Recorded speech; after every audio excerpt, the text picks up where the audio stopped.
नमस्ते। इस वीडियो में हम मोबाइल क्रेन से कॉलर क्रेन की जांच करने के तरीके के बारे में जानेंगे। सबसे पहले मैं आपको इसके मुख्य संरचनात्मक भागों के बारे में बताता हूँ। कॉलर क्रेन में बूम, प्रमुख हुक ब्लॉक, सहायक hook block, boom pendant, counterweight, turntable और केपर पिलर जैसे भाग मौजूद हैं।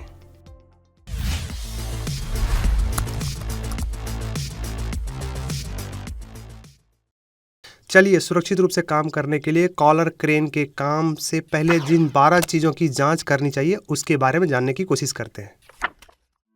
पहला, जांचें कि कार्य योजना संचालन कक्ष या कार्य क्षेत्र में रखी हुई है या नहीं और सुनिश्चित करें कि जिस भूमि पर क्रेन रखा है उसकी स्थिति ठीक हो।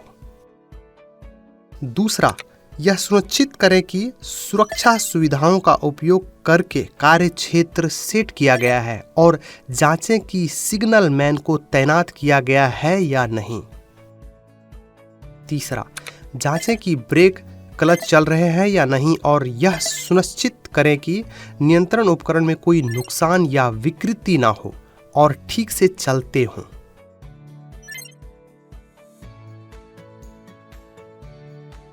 चौथा, सुरक्षा उपकरण रिलीज डिवाइस स्टिकर या लॉगिंग डिवाइस से बंद किया जाना चाहिए और निकाली गई चाबी संचालन कक्ष के अलावा कहीं और रखी जानी चाहिए। पांचवा, यह सुनिश्चित करें कि क्रेन के कार्य रेंज के अनुसार लोड चार्ज की माल उठाने की क्षमता और इंडिकेटर में माल उठाने की क्षमता समान हो। छठा, जांचें कि सबसे ऊपर पहुंचने से पहले हुक का ऑपरेशन अलार्म के साथ बंद हो जाता है या नहीं और यह भी जांचें कि मुख्य रोकथाम डिवाइस तथा सहायक रोकथाम डिवाइस दोनों चल रहे हैं या नहीं।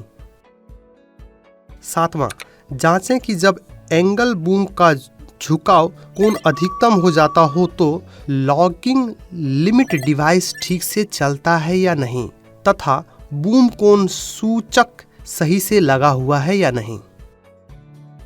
आठवां, उल्टा घुमाव रोकथाम उपकरण की स्विच को चालू करें, फिर यह जांचें कि ड्रम के नीचे लगा हुआ पोल काम करता है या नहीं और ड्रम के उल्टे घुमाव को रोकता है या नहीं।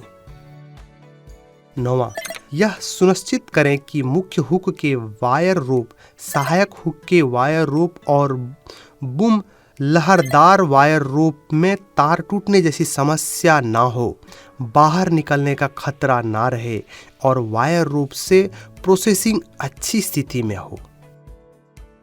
10वां, सुनिश्चित करें कि हुक रिलीज डिवाइस ठीक से स्थापित किया गया हो और उसमें कोई समस्या ना हो और यह जांचें कि सीव की जांच और चरखी ठीक से घूमती है या नहीं।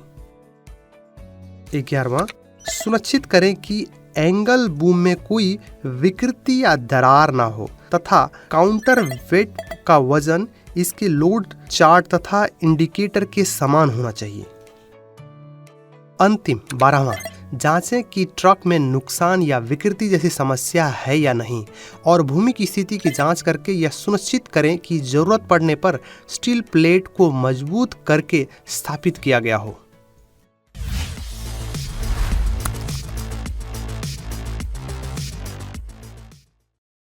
कॉलर क्रेन निर्माण स्थल पर भारी माल उठाने के लिए सर्वाधिक इस्तेमाल किए जाने वाला उपकरण है, जिसके कारण इसके पलटने या ऊपर से कुछ गिरने का खतरा भी ज़्यादा रहता है। तो आपसे निवेदन है कि बारीकी से सुरक्षा जांच करने के बाद ही काम करें। अभी उन 4 चीज़ों के बारे में बताता हूं जिनकी अनिवार्य रूप से 4 जांच करनी चाहिए।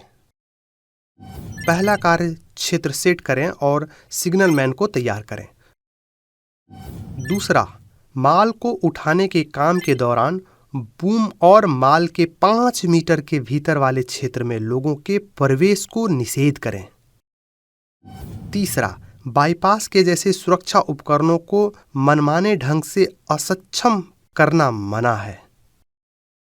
चौथा, संचालन के लिए सिग्नल मैन के इशारों के बिना माल उठाने का काम करना मना है।